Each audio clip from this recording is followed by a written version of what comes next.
নমস্কার বন্ধুরা, নতুন কাশ্মীর ব্লগে আপনাদের সবাইকে স্বাগত জানাই। আশা করছি ভালো আছেন সবাই, যে যেখানে আছেন। বরফ পড়ছিল একটু আগে, সম্ভবত এখনও পড়ছে। যেগুলো যেগুলো কাঁচের মধ্যে দেখতে পাচ্ছেন সেগুলো সব ছোট্ট ছোট্ট বরফের কুচি। আমাদের সোনমার্গ ভ্রমণ কমপ্লিট হয়ে গেছে। তারপর আর একটা জায়গায় আমরা গিয়েছিলাম, সেটা ব্লগের আওতার মধ্যে রাখা যেত না। তো এখন আমরা আবার ফিরছি, যে রাস্তা ধরে এলাম ঠিক সেই রাস্তা ধরেই।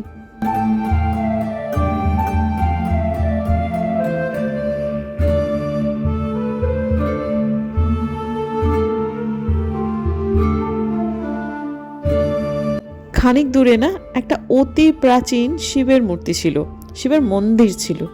সেখানে প্রচুর মানুষের ভিড়, প্রচুর মানুষজন সেখানে দাঁড়িয়েছিলেন। সেই জায়গাটাতে ভিডিও করা গেল না, কারণ উল্টো দিকেই একটা যাই হোক ব্যাপার ছিল। তা ওখানে অবশ্য অনেক মানুষই ভিডিও করছিলেন, কিন্তু আমার পক্ষে সেটা একটু করা মুশকিল ছিল। এখন কথাটা হচ্ছে যে যে কথা বলবার জন্য আমি এত প্রস্তুতি নিচ্ছি, সেটা হচ্ছে আমি তো ব্লগ শুরু করেছি মোটামুটি বছর 6 হলো। তার আগেও আমরা বিভিন্ন পাহাড়ি জায়গায় বেড়াতে গিয়েছি। কোথাও না একটা যা সময় গিয়ে মনে হয় পাহাড়ের এক একটা পাহাড়ের এক এক রকমের সৌন্দর্য, কিন্তু দু একদিন থাকতে থাকতে যেন মনে হয় সব পাহাড়ই সেই ঘুরিয়ে ফিরিয়ে একই। যখন উটি গিয়েছিলাম তখন সেই উটির পাহাড়ের সাথে দার্জিলিং যখন যাচ্ছিলাম, তখন সেই পাহাড়ে যে কী পার্থক্য অনেক সময় বুঝতে পারছিলাম না।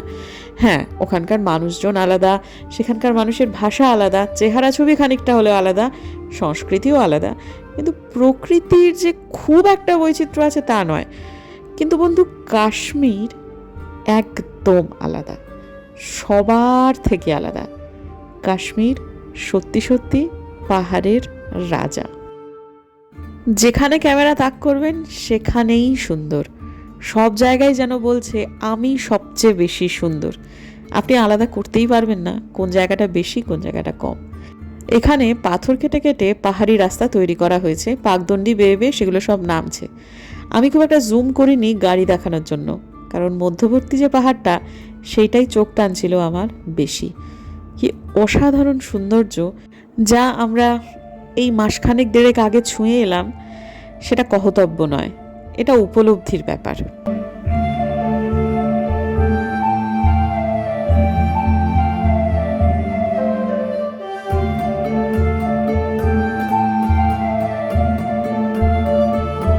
আমার যদি ছবি আঁকার ক্ষমতা থাকতো, তাহলে এখানে বসে বসেও যেমন ছবি আঁকতে পারতাম, তেমন এই ব্লগ দেখতে দেখতেও কিন্তু ছবিটা এঁকে ফেলতে পারতাম। যেমন যেন কেটে কেটে কেটে কেটে পাহাড় থেকে রাস্তা তৈরি করেছে। কোনো একালে তো মানুষই এগুলো তৈরি করেছে, এখনও তৈরি হচ্ছে। কি পরিমাণ সুন্দর! আমার এই ব্লগে শুধু একটা কথাই আপনারা শুনে যাবেন। জানি অনেকেই হয়তো বা বোর হবেন, কিছু কিছু মানুষ বড্ড তাড়াতাড়ি বোর হয়ে যান, তারাও হয়তো জীবনে সফল হন, কে জানে। তবে প্রসঙ্গত জানিয়ে রাখি, ইন্ডিয়ান আর্মির বেশ কয়েকটি পরিবার তথা তারা খুব উচ্চ পদে আসীন, এরকম বেশ কিছু পরিবার আমাকে জানিয়ে কিন্তু ব্লগগুলো তারা দেখছে। কয়েকজন অফিসারও দেখছেন, তারা কিন্তু আমার এই ব্লগগুলোকে খুব অ্যাপ্রিসিয়েট করছেন। তাদের বক্তব্য যে ঝিনুক, তুমি এমন কিছুই করছো না বা এমন কিছুই বলছো না যেটা ক্ষতিকারক। আমি সবারটুকু রেখেই কিন্তু কাজটা করছি। আজকে যেমন আমার ব্লগটা দিতে দেরি হয়েছে, মানে আজকে যে ব্লগটা গেছে, যেটা সোনমার্গে যাচ্ছিলাম তখনকার ব্লগটা, তো আমাকে একজন ফোন করে, এই তুই ব্লগ দিবি না?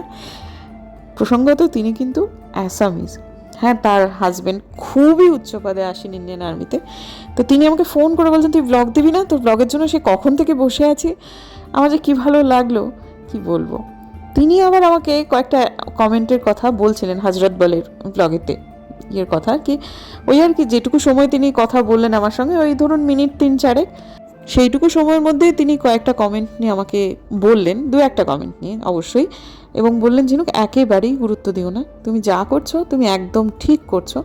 আর তোমার দাদা, মানে ওনার হাজব্যান্ড বাঙালি, তোমার দাদা কিন্তু ব্লগগুলো দেখেছে এবং তিনি অ্যাপ্রিসিয়েট করেছেন। আমার খুব ভালো লাগলো শুনে, সত্যি কথা। যাই হোক, এখন আপাতত যে জায়গাটা দেখাচ্ছি, মানে আমার ছোটোবেলায় না আমি মোম রং দিয়ে রং করার কথা যখন আমি ভাবতাম, তখন এই রংটা আনার চেষ্টা করতাম অনেক সময়। মনে হচ্ছে না যে কি চমৎকার প্রকৃতি একটা ভেলভেট কেক তৈরি করে দিয়েছে। একটা ছোট্ট করে ছুরি যদি হাতে ধরিয়ে দেয়, তাহলে যেন স্বপ্ন থেকে জেগে উঠে হঠাৎ করে আমাকে বলবেন যে ঝিনুক এই কেকটা কাটো। উফ বন্ধু, কি বলবো, কাশ্মীর সত্যি সত্যি রাজা বা রানী যাই বলুন না কেন, বা একাধারে তিনি যদি বৃহন্নলাও হয়ে থাকেন তাহলেও তিনি সুন্দর। যাই হোক, এখন আমাদের না একটু একটু খিদে পাচ্ছিল।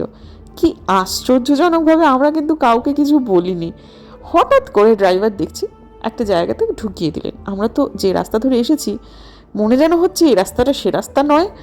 তখন আমরা বলছি কোথায় যাচ্ছ, আর এদিকে মানে ওই সামনের যে গাড়িগুলো রয়েছে তারাও যেন এক রাস্তায় ঢুকে যাচ্ছে, পেছনে তারাও। অনেক কী ব্যাপার, দেখছি এখানে প্রথমবার ঘোড়া চড়ছে দেখতে পাচ্ছি।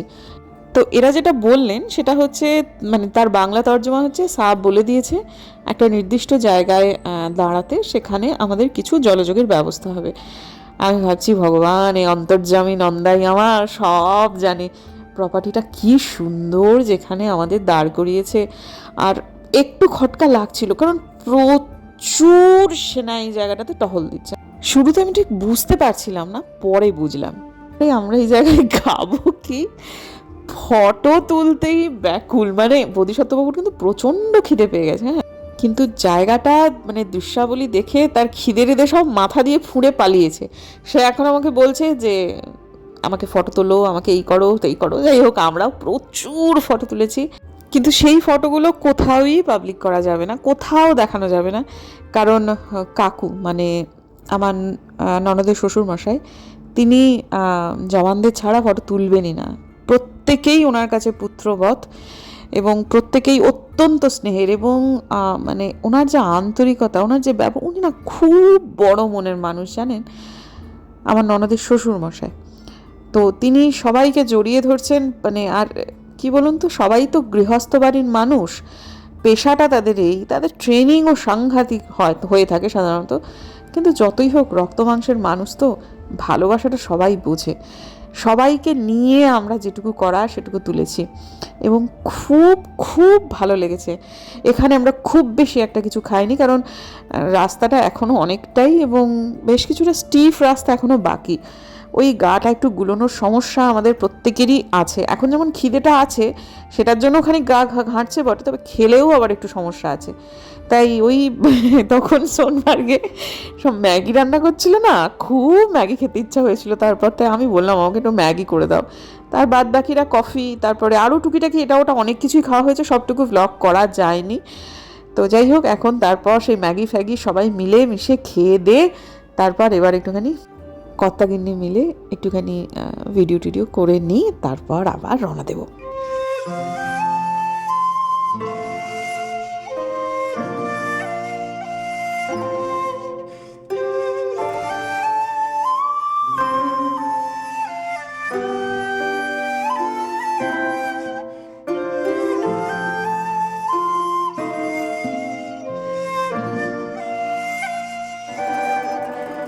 সামনে যে বাচ্চাগুলো খেলছে, এই বাচ্চাগুলোর মধ্যে দুটি হচ্ছে এখানে যে রিসেপশনিস্ট তাদের বাচ্চা। তারা এসে বললেন যে দেখুন ওই যে দুটো বাচ্চাকে আঙুল দিয়ে দেখিয়ে দিচ্ছে, ছুটছে না যে পুটকিটা, ওটা ওনার বাচ্চা, আর একটা মাঝখানে আছে। তো প্রপার্টিটার নামটা এখন এই যে দেখিয়ে দিলাম আপনাদের।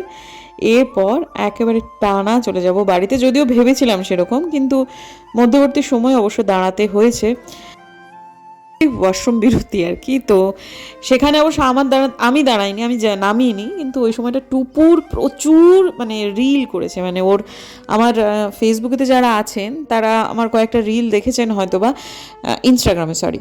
তো সেগুলো সব টুপুরের করা, টুপুরের এডিট করা, সেগুলো সব ওইখানে একটু বাদে গিয়ে যখন আমরা দাঁড়িয়েছিলাম একটা নদীর ধারে, সেখানে। আমি জানি না বন্ধুরা আর কখনোই কাশ্মীরে আসা হবে কি না।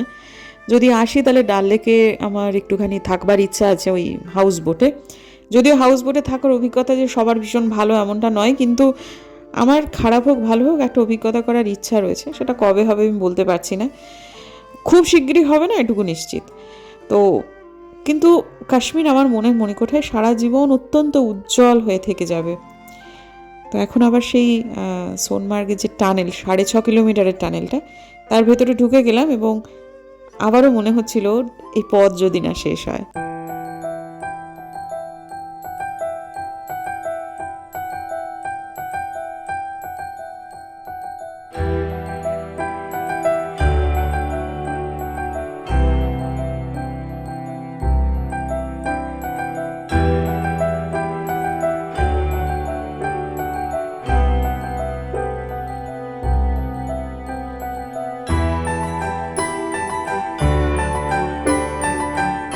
বিষয়টি হচ্ছে আমার কিন্তু কাশ্মীরি ব্লগ আর বাকি থাকবে মাত্র আজকের ব্লগটার পর একটা, সেটা হচ্ছে শপিং ব্লগ। যদিও আমরা সেখানে ছিলাম বেশ কিছুদিন, যেখানে আমরা প্রথমে শিলিগুড়ি থেকে উড়ে গিয়েছিলাম সেখানে তো আমরা কয়েকটা দিন ব্লগ করিনি। আর কাশ্মীরেতেও যে সবটুকু ব্লগে রাখতে পেরেছি সেটা কিন্তু নয়, যার ফলে আমার কিন্তু কাশ্মীরি ব্লগ খুব বেশি যে একটা হয়েছে তা নয়। সর্বসাকুল্যে একটা করে দিন দুটো করে ভাগ করে নিয়েও আমার ব্লগ হয়েছে 6টা, কিন্তু হতে পারতো অনেকগুলো, কিন্তু সেটা না করতে পেরে আমার কোনো রকম গ্লানি নেই। কারণ যাদের আমন্ত্রণে আমরা গিয়েছিলাম তারা দেশের জন্য অনেক কিছু করেন, তাদের স্যাক্রিফাইসের কোনো তুলনা হয় না।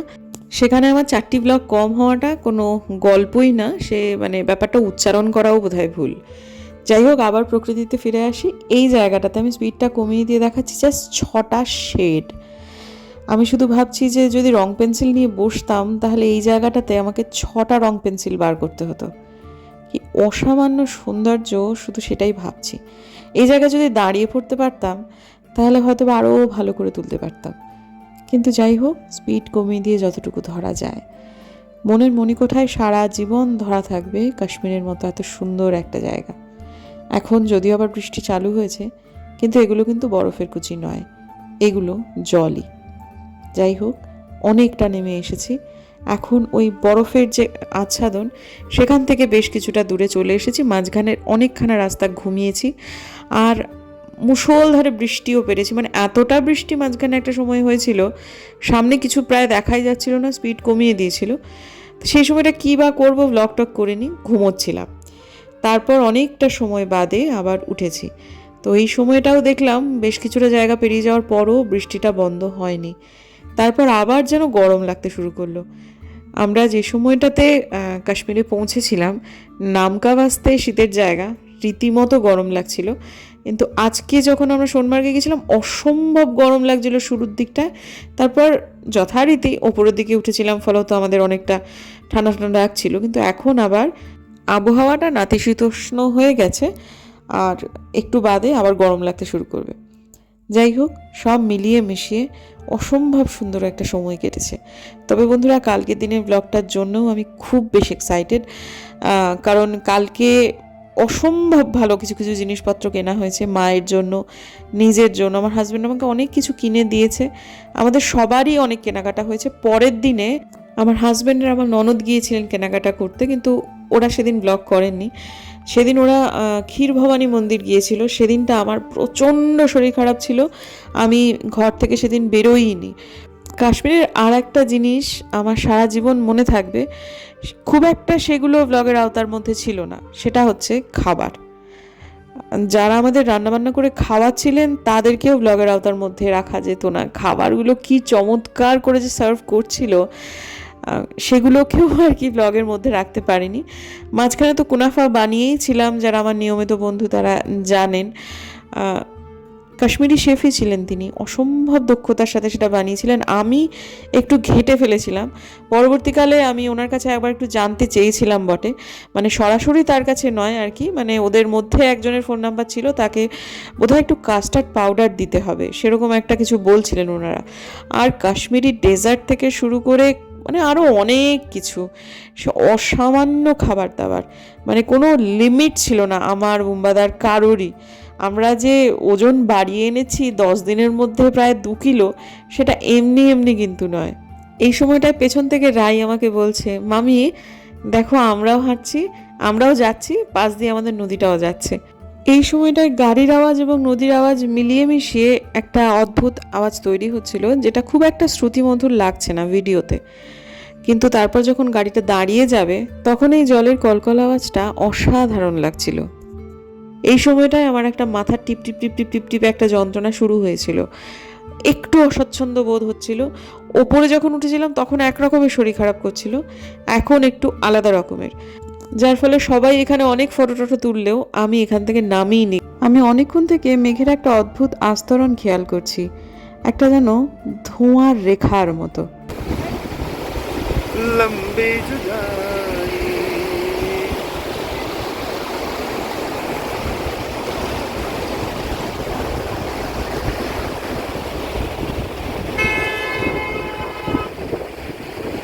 কিরে মা, কেমন লাগছে?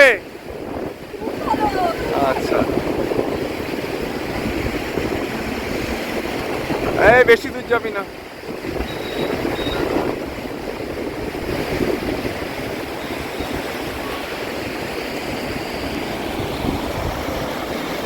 তো এইটুকুনি এত সুন্দর।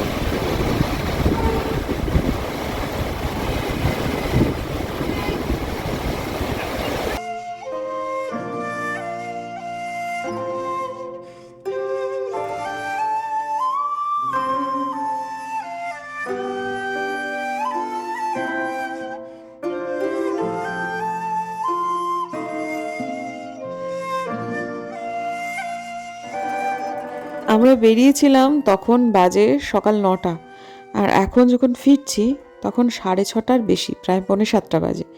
এখনও এখানে একবারে ঝকঝক করছে আলো, রীতিমতো রোদ্দুর।